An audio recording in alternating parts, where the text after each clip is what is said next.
Traulia, Professor and Dean of the Jindal School of International Affairs. Good morning to you. Thanks for joining us here on the programme at this time. How likely do you think it is that this quake in North Korea is an artificial one, potentially a test of a nuclear weapon? It's possible. We have to wait for confirmation. The speculation about the nuclear test for North Korea has been on for some time. So we've had successive tests over the years, and it cannot be ruled out. But I think we must verify it. The location, as is being mentioned, is, of course, one of the places where North Korea has tested devices in the past and has military facilities. So it cannot be ruled out. And given the context in which it's been happening lately, we know that there's been a lot of pressure coming from the U.S. to disarm North Korea or threatening fire and fury and all these things. So I think Kim Jong-un is responding in the way, the only way that he knows, which is through militarism. So I think we have to wait and watch. And I think he's also testing the credibility of the Trump administration with their threats. How far will they go in trying to preempt or prevent further nuclear and missile development? So we should be open to the possibility that actually they have done it. Well, you know, as you say, potentially a test aimed at a potential reaction from the Trump administration. But if confirmed as another nuclear test, what's going to be the likely reaction in the region and, of course, from Washington? I think all the regional actors are wary of war, and they want to avoid war and military hostilities at all costs. North Korea is not helping the cause by constantly provoking. And then, on the other hand, I think as I said, the red line drawn by President Trump has already been overridden once. Because if you remember, some months ago, he said Kim Jong-un wants to test a nuclear, an ICBM, an intercontinental missile, and it's not happening. Well, it has already happened. So likewise, preventing nuclear proliferation is one of the major principles of American foreign policy over the last several decades. And I think there's going to be a lot of pressure on Trump administration to do something, or at least to be seen to be doing something more than just sanctions. Because they've been tied to the sanctions for a long time, and that's not deterred North Korea. All right, Dr. Charlie, just for a moment here. The U.S. President and the country's defense secretary both made recent statements on North Korea. Stand by. Let's have a quick listen to this.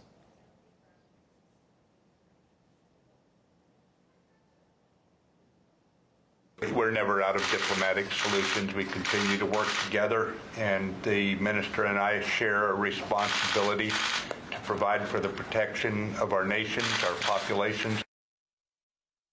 The U.S. has been talking to North Korea and paying them extortion money for 25 years. Talking is not the answer.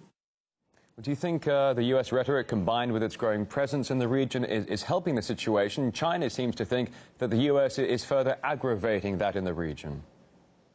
I think most of the regional actors are unhappy with this tit-for-tat verbal exchanges and the heated rhetoric coming from the U.S. North Korea, we are used to seeing it for a long time, but the U.S. has dropped the civilized, so-called civilized language, and has also come down for a street fight. And that's not helping improving the regional situation. Also noteworthy, I think the North Koreans have seen that there are mixed signals coming from Washington. Rex Tillerson has been saying, we don't want regime change. We are not hostile to the regime, to the government in Pyongyang. We don't want to overthrow them, and we may be interested in dialogue. So I think it's showing some kind of a vacillation on the part of the U.S. They are looking at, maybe it's a good cop, bad cop routine, where on one hand, Trump is threatening fire and fury. On the other hand, he's seasoned diplomats are saying, no, we may be interested in opening up dialogue. So I think North Korea is saying, okay, we will have dialogue only after we attain a certain technical level, beyond which, we will attain full deterrence. I think they're looking at keeping on testing missiles and possibly even nuclear weapons may have happened today in order to try and have a better bargaining position whenever the talks come as a de facto nuclear weapon state, because that is their objective, to establish a fait accompli and then say, okay, come now, you want to talk to us? Okay, we are ready. But I think for the Americans, really, the question is, as a so-called resident power of the Asia Pacific, which has got huge military presence and bases in Japan, in South Korea, and a standing fleet, a Pacific fleet, it really is a challenge for their great power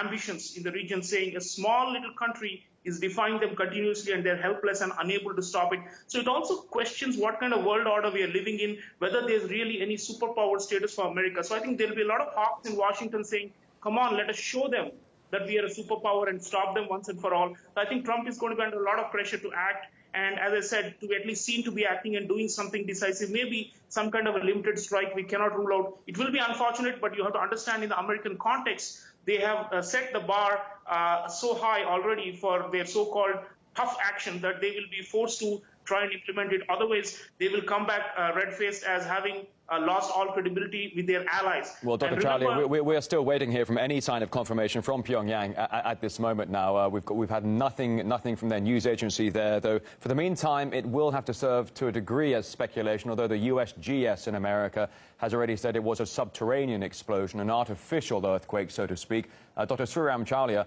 Professor and Dean of the Jindal School of International Affairs, thanks very much.